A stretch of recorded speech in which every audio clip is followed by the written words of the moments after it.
Hello and welcome back to video lecture on R microcontroller and embedded system. In this video, I am going to cover the topic called embedded firmware. What is embedded firmware?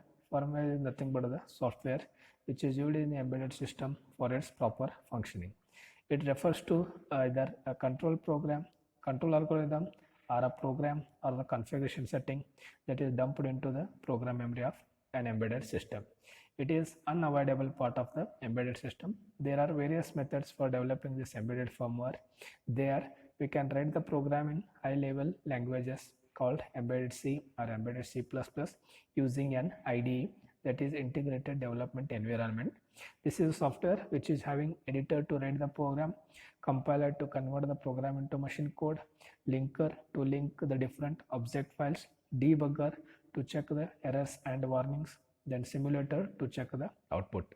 Keil Microvision 3 IDE is one example of IDE for the 8051 microcontroller.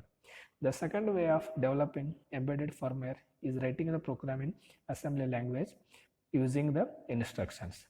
The program written either in the high level language or the assembly language should be converted into a understandable machine code that is called as a combinations of zeros and ones, and it is done by some processor or controller specific in a high level language called as a hex file creation.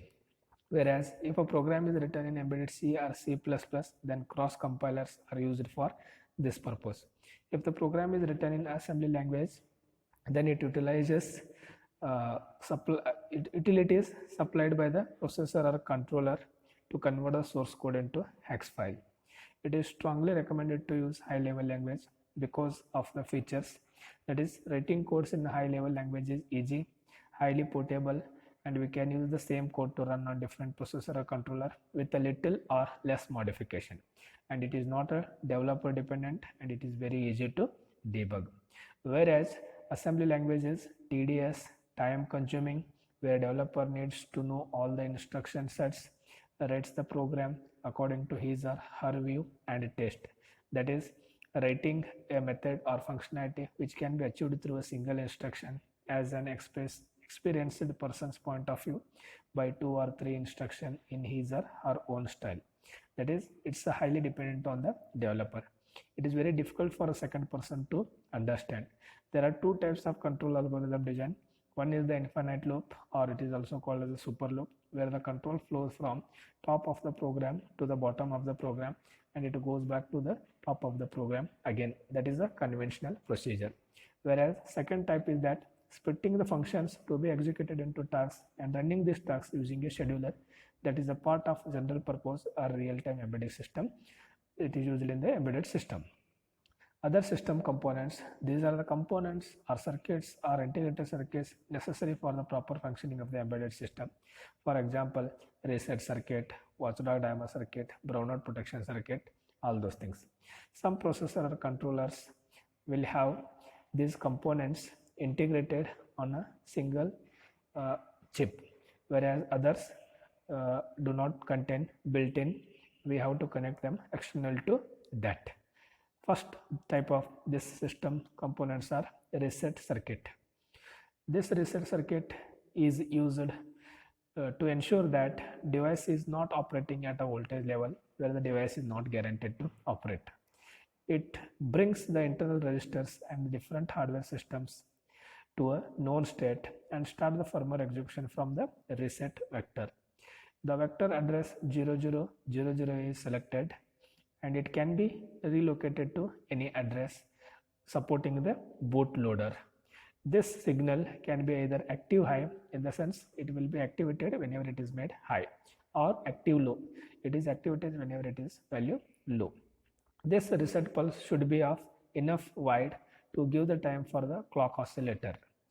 This can be applied at power on through external passive circuit using a capacitor and a resistor, or we can use a IC like MAX 810.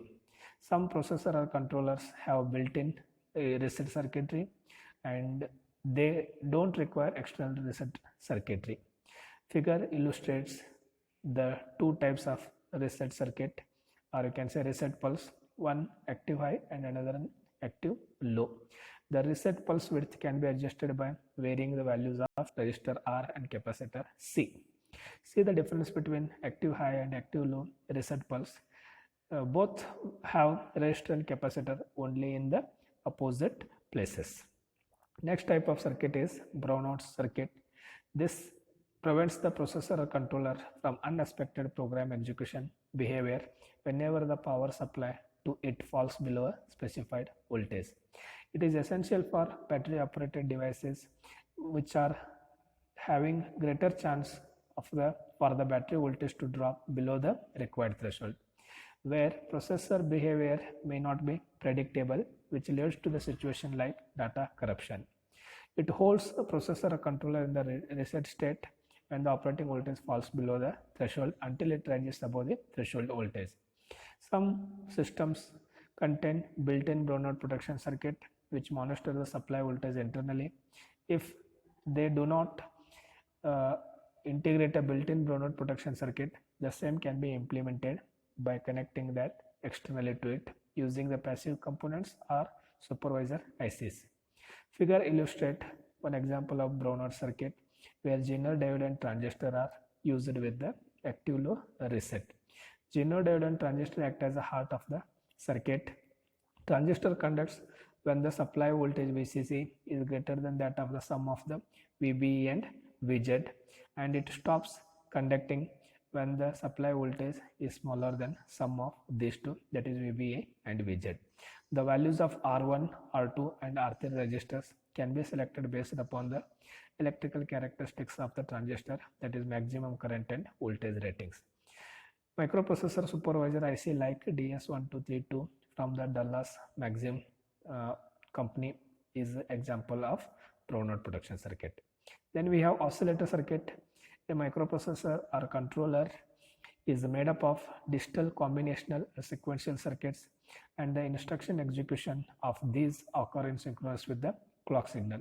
This clock signal is analogous to the heartbeat of a human being, which synchronizes the execution of life. The heart is responsible for the generation of beat, whereas oscillator is responsible for generating the clock for the processor or the controller. Certain systems have built-in oscillators in it, and they simply require an external ceramic resonator or quartz crystal for the working. Quartz crystal is mounted in a hermetically sealed metal case with the two leads protruding out of the case. Certain devices may not contain a built-in oscillator, and we have to connect externally this by using quartz crystal oscillators. The speed of operation depends on the clock frequency, but we cannot increase the clock frequency just to increase the speed of the execution. Total power consumption is directly proportional to the clock frequency. Power consumption increases with the clock frequency.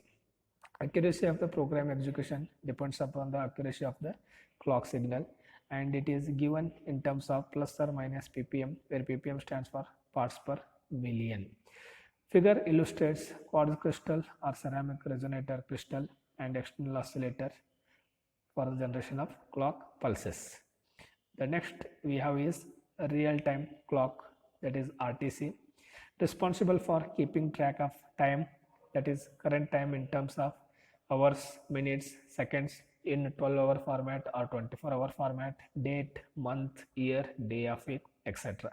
It is also used to function in the absence of power in the form of ICs manufactured from Dallas Maxim or ST Microelectronics. This chip contains a microchip for holding the time and date related information, and backup battery for functioning in the absence of power. A timing reference is essential for synchronizing the operations of the OS kernel. RTC can interrupt the OS kernel by asserting the interrupt line of the processor. The OS kernel identifies the interrupt in terms of the interrupt request number. Then IRQ can be assigned to the RTC interrupt, and a kernel can perform necessary operations like system date time updation, managing software timers, etc. RTC can be configured to interrupt the processor at predefined intervals or to interrupt the processor when RTC register reaches a specified value. Watchdog timer in desktop Windows. If application is behaving in an abnormal way or the system hangups, we use Control Alt Delete key to come out of it. If the same issues happen in the embedded system, do we really have that button, or do we have anything to control that? We have watchdog timer to monitor the firmware execution, and that reset the processor or controller whenever the program execution hangs up. This watchdog timer is a hardware timer for monitoring the firmware execution. Watchdog timer either increments or decrements a free running counter with respect to each clock pulse and generate the reset signal. If the count reaches a 0 for a down counting and it reaches the highest count value for the out counting, it resets the processor or controller. If the watchdog counter is in enabled state, the firmware can write a 0 to it. If the firmware execution does not complete due to malfunctioning, the counter will generate a reset pulse. If the firmware execution completes before the expiration of the watchdog timer, then we can reset the count by writing a 0 value to it. Most of the processors or controllers will have built-in component where that provides status register to control the watchdog timer, that is enabling and disabling of the watchdog, and watchdog timer register for writing the count value. Some processor or controllers does not contain a built-in watchdog timer where we have to connect it externally as an IC, and that uses hardware logic for enabling, disabling and the count value. Microprocessor supervisor ICDS1232 is one example of that. In modern systems, watchdog timers can be implemented in a way where an interrupt is generated upon the watchdog timeout occurs, and the interrupt handler will take care of that situation in an appropriate manner. Figure shows the watchdog timer. Look at this. We have a microcontroller and the watchdog timer. The connection between these two is done with the help of 3 pins: reset pin, watchdog reset, then the system clocks. It means that whenever there is a problem, watchdog timer resets the microprocessor. So this is all about other system components. Thank you.